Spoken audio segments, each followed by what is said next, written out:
नमस्ते students, welcome back to the Supreme Banking classes.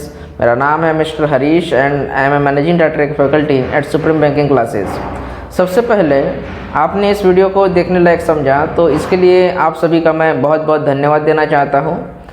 इस video में आज मैं state bank of India probationary officer preliminary examination का जो शिफ्ट 1 हुआ है आज 4 नवंबर 2023 को जो शिफ्ट नंबर 1 हुआ है उसका एग्ज़ाम एनालिसिस इस वीडियो में मैं आपके साथ डिस्कस करने वाला हूँ। तो वीडियो को अंत तक देखिए अगर आपको पूरा एनालिसिस डिटेल में जानना है तो। देखिए ये शिफ्ट नंबर 1 में आप सभी को पता है प्रिलिमिनरी एग्जामिनेशंस में 3 सब्जेक्ट्स आते हैं आपके state bank of India probationary officer के। रीजनिंग एबिलिटी आता है, इसमें क्वांटिटेटिव एप्टीट्यूड भी आता है और एक इंग्लिश लैंग्वेज का सब्जेक्ट आता है। कुल मिला के तीनों सब्जेक्ट्स के यहाँ पे 100 मार्क्स होते हैं। जैसे कि रीजनिंग एबिलिटी सब्जेक्ट के 35 मार्क्स का एक सब्जेक्ट होता है आपका। उसके बाद में आपका क्वांटिटेटिव एप्टीट्यूड का सब्जेक्ट आता है जो 35 मार्क्स के लिए आता है और आपका एक इंग्लिश लैंग्वेज का सब्जेक्ट आता है जो 30 मार्क्स के लिए आता है। ठीक है, तो टोटल कितने हो गए? टोटल हो गए आपके 100 मार्क्स। तो इस 100 मार्क्स में जो आपके सब्जेक्ट्स होते हैं उनके क्वेश्चन किस तरीके से पूछे गए थे और उनका डिफ़िकल्टी लेवल क्या था, इस वीडियो में हम लोग डिस्कस करने वाले हैं। तो देखिए ओवरऑल जो डिफ़िकल्टी लेवल था आपका एग्जामिनेशन का वो ओवरऑल मॉडरेट लेवल था। आप आराम से यहाँ पे 67 to 71 मार्क्स का पेपर सॉल्व करके आ सकते थे। ओके, तो देखो डिफ़िकल्टी लेवल ओवरऑल तो मॉडरेट था, बट अगर आप सब्जेक्ट्स के बारे में बात करेंगे तो रीजनिंग का जो डिफ़िकल्टी लेवल था वो मॉडरेट लेवल का रीजनिंग आया था। उसके बाद में एप्टीट्यूड जो आया था आपका इजी टू मॉडरेट लेवल का एप्टीट्यूड का आपका जो डिफ़िकल्टी लेवल था, और इंग्लिश का जो था वो मॉडरेट लेवल का इंग्लिश आपको यहाँ पर पूछा देखने के लिए मिला था। ठीक है, शिफ्ट नंबर 1 में। तो देखो थोड़ा सा गुड अटेम्प्ट के बारे में भी डिस्कस कर लेते हैं। तो इसमें गुड अटेम्प्ट कुछ इस तरीके से है कि रीजनिंग में आप 23 to 28 क्वेश्चंस बना के आ सकते थे आराम से। ठीक है, ये इजीली डुएबल क्वेश्चंस थे 23 to 28 क्वेश्चंस। उसके बाद में एप्टीट्यूड इस सब्जेक्ट में आप फिर से 23 to 24 आराम से सॉल्व करके आ सकते थे, और आपके इंग्लिश लैंग्वेज में 22 to 24 ये इतने नंबर ऑफ अटेम्प्ट आप करके आ सकते थे। ठीक है, जिन्होंने भी एग्ज़ाम को अटेम्प्ट किया उनको ये सभी कुछ पता होगा, उन्होंने इतने अटेम्प्ट किए होंगे, राइट। अभी जिन्होंने नहीं किया या फिर जिनका मंडे को पेपर है तो वो इस अटेम्प्ट के साथ में जा सकते हो, है ना। मतलब कि ओवरऑल आपको यहाँ पर 67 to 71 है ना, इस रेंज में आपके अटेम्प्ट हो रहे हैं। अभी देखो 67 to 71 इस रेंज में आपके अटेम्प्ट हो रहे थे, इसका मतलब क्या है, आपका जो कट ऑफ जाएगा वो उसके थोड़े से नीचे ही जाने वाला है। आप एग्जामिनेशन जिनका भी मंडे को एग्जामिनेशन है वो तुमको थोड़ा सा तैयार रहना है।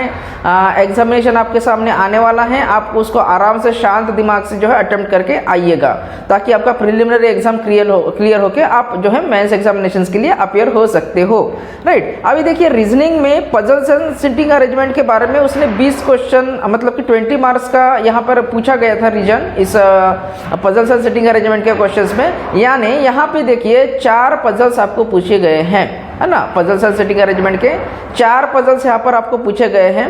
अब ये 4 पजल्स आपके टाइप्स क्या क्या हैं आप सभी को पता है। अगर आपने क्लासेस किए हुए हैं या फिर आप पढ़ रहे हो तो ये सारी चीज़ें आपको पता होती है। जैसे कि फ्लोर अरेंजमेंट यहाँ पर होता है, यहाँ पर सर्कुलर अरेंजमेंट आता है, यहाँ पर लीनियर अरेंजमेंट आता है, यहाँ पे स्क्वायर अरेंजमेंट आता है, यहाँ पर बॉक्स अरेंजमेंट भी आता है। तो इस तरीके से ये जो 5 में से 4 पजल्स आपको पूछे गए थे, एक पजल 5 मार्क की होती है, तो ये जो है 4 पजल कितने के हो गए आपके 20 मार्क्स की 4 पजल्स हो गई यहाँ पे। ठीक है, इसके बाद में उसने सिलोलिज्म इस टॉपिक से 3 क्वेश्चंस पूछे थे, है ना। सिलोलिज्म टॉपिक है प्री का एग्जाम से, तो वहाँ पे बेसिक सिलॉक्स पूछा जाता है, पॉसिबिलिटी केसेस भी पूछी जाती है, तो उसके लिए आप तैयार रहिएगा अच्छे से।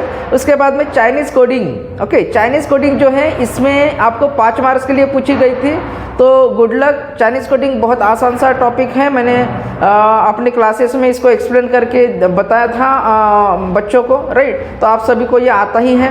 उसके बाद में एक ऑड वन आउट का क्वेश्चन आया था, जो 5 क्वेश्चन पूछे गए थे ऑड वन आउट से, तो ये ऑड वन आउट के क्वेश्चन 5 क्वेश्चन 5 मार्क्स के पूछे गए थे, और एक मीनिंगफुल वर्ड। इस तरीके से ये टोटल 35 मार्क्स का पेपर वहाँ पे सेट किया गया था रीजनिंग एबिलिटी के सेक्शन से। ओके, ठीक है, तो तैयार रहिए इसके लिए। 35 में से 35 भी आप ले सकते हो easy, it is not much difficult. Okay, मैंने आपको बहुत बार बताया भी है, अगर आपने मेरे क्लासेस किए हुए हैं यहाँ पर ब्रांचेस में आके मेरे ऑफलाइन में या फिर ऑनलाइन में क्लासेस किए होंगे, तो ये पूरा टोटल सब्जेक्ट का इस पूरे सिलेबस का कवरेज मैंने उनको करके दिया है, राइट। तो आप वहाँ से रिवाइज करके अटेम्प्ट करके आइए, डेफिनेटली आपको 35 में से 35 वहाँ पे आप ले सकते हो रीजनिंग की एबिलिटी के इस पर्टिकुलर सब्जेक्ट में, है ना। ये कुछ डिफिकल्ट बात नहीं है, मैंने सारा कुछ स्ट्रेटेजी वगैरह आपके साथ में डिस्कस किया था आपने क्लासेस में, तो उसको आप फॉलो करिए। उसके बाद में चलते हैं एप्टीट्यूड पे। तो एप्टीट्यूड देखिए, इसमें ये भी सब्जेक्ट जो है 35 मार्क्स का ही रहता है, जैसे रीजनिंग एबिलिटी का आपका सब्जेक्ट रहता है 35 मार्क का, तो सेम एप्टीट्यूड का भी आपका 35 मार्क्स का सब्जेक्ट आता है। तो इसमें आपको डेटा इंटरप्रिटेशन एक पूछा गया था बार एंड टेबल का, हाँ, ये 5 मार्क के लिए था। उसके बाद में एक वेरिएबल बेस्ड था, वो भी 5 मार्क्स के लिए, यानी कि 2 DIs पूछे गए थे यहाँ पे 10 मार्क्स के लिए। आफ्टर दैट आपको वहाँ पे एक रॉन्ग नंबर सीरीज के टॉपिक में एक मिसिंग नंबर सीरीज होता है और दूसरा रॉन्ग नंबर सीरीज होता है। तो यहाँ पे आपको रॉन्ग नंबर सीरीज देखने के लिए मिल रहा है, राइट, यानी कि सेकंड वाला जो टाइप है आपका रॉन्ग नंबर सीरीज। अब ये प्रिलिमिनरी एग्जामिनेशंस में प्रिलिमिनरी एग्जामिनेशंस की हम लोग यहाँ पर बात कर रहे हैं, तो यहाँ पे लेवल 1 और लेवल 2 तक आपको जो है पूछ सकते हैं। थोड़ा सा हेवी लेवल जो होता है नंबर सीरीज का प्री एग्जामिनेशन में तो वो नहीं पूछा जाता है, आपके मेंस एग्जामिनेशन में आपको उसके लिए भी रेडी रहना पड़ता है। उसके बाद में यहाँ पे आखिरी में आपको पूछे गए थे अप्रोक्सीमेशन इस टॉपिक से 8 क्वेश्चंस आए थे आपके एग्जामिनेशंस में। ये बड़ा ही जो है इस 8 मार्क को आप इजीली ग्रैब कर सकते हो। बहुत सारे ट्रिक्स एंड टेक्निक्स हैं जो मैं आपको क्लासेस में पढ़ाता हूँ। अगर आप यहाँ पर आके क्लासेस करते हो तो इसका सारा कुछ कवरेज जो है ना, ये पूरा कवरेज स्टूडेंट्स को पता होगा, मैंने करके दिया है उनको, तो बहुत बढ़िया सा जो है यहाँ पे देखने के लिए मिला है। उसके बाद में यहाँ पर आपको कुछ जो है आपके वर्ड प्रॉब्लम्स भी पूछे जाते हैं 10 मार्क्स के लिए, है ना, राइट। ऑब्वियसली एप्टीट्यूड का सेक्शन है तो यहाँ पर वर्ड प्रॉब्लम्स भी पूछे जाते हैं आपको, तो उसके लिए भी तैयार रहना है। एक्चुअली 10 क्वेश्चन रहते हैं 10 टॉपिक से, और मैं आपके क्लासरूम में मैं आपको 15 टॉपिक्स कवर करवा देता हूँ यहाँ पे मैं वर्ड प्रॉब्लम्स के। जैसे कि आपको पता है वर्ड प्रॉब्लम्स में आता क्या है ना, बाकी का एप्टीट्यूड अलग हो गया और आपका वर्ड प्रॉब्लम्स अलग हो गया। वर्ड प्रॉब्लम्स में आप वहाँ पर देखते हो कि परसेंटेज रहता है, उसमें एवरेज रहता है, टाइम एंड वर्क रहता है, टाइम एंड डिस्टेंस रहता है, प्रॉब्लम ऑन ट्रेन्स रहते हैं, बोट एंड स्ट्रीम रहता है। उसके बाद में यहाँ पे प्रॉब्लम ऑन एजेस आता है, प्रॉब्लम ऑन एजेस के बाद में, है ना, बहुत सारे टॉपिक से प्रोबेबिलिटी है, परमुटेशन कॉम्बिनेशन है, सिंपल इंटरेस्ट है, कंपाउंड इंटरेस्ट है, राइट। इस तरीके से यहाँ पे क्वेश्चंस पूछे जाते हैं आपके एप्टीट्यूड के इस वर्ड प्रॉब्लम्स में। आफ्टर दैट मैं डिस्कस करने वाला हूँ आपका इंग्लिश का जो सेक्शन होता है ना, इसमें इंग्लिश का सब्जेक्ट होता है, उसमें क्या क्या पूछा गया था। तो देखो, इंग्लिश का ये सब्जेक्ट नहीं होता है, एक्चुअली लैंग्वेज होती है, तो बहुत दिल से इसको पढ़ना पड़ता है। सारा कुछ स्ट्रैटेजी मैं आपको बताता हूँ क्लास में, और कौन से टॉपिक्स रहते हैं उसके बारे में भी मैं डिटेल में यहाँ पर बताता हूँ, प्रैक्टिस लेता हूँ, राइट। मैडम भी रहते हैं साथ में, वो भी आपको बहुत बढ़िया तरीके से ग्रामर का कवरेज करवा के देते हैं। तो चलिए आते हैं हम इस सब्जेक्ट के ऊपर। तो इसमें देखिए आरसी रीडिंग कंप्रेंशन बड़ा ही फेमस टॉपिक है। रीडिंग कंप्रेंशन के ऊपर इसने 9 क्वेश्चंस पूछे गए थे। यहाँ पे इस सब्जेक्ट पर्टिकुलर शिफ्ट में 9 क्वेश्चंस पूछे गए थे। बेसिकली 10 मार्क के लिए आरसी पूछता है कोई भी एग्जामिनेशंस में, बट यहाँ पर आपको 9 मार्क के लिए आरसी पूछा गया था आपको। और सिंगल फिलर्स, फिलर्स के 2 टाइप्स आते हैं, डबल फिलर आता है, सिंगल फिलर आता है। तो इसमें सिर्फ सिंगल फिलर के 5 क्वेश्चन पूछे गए हैं।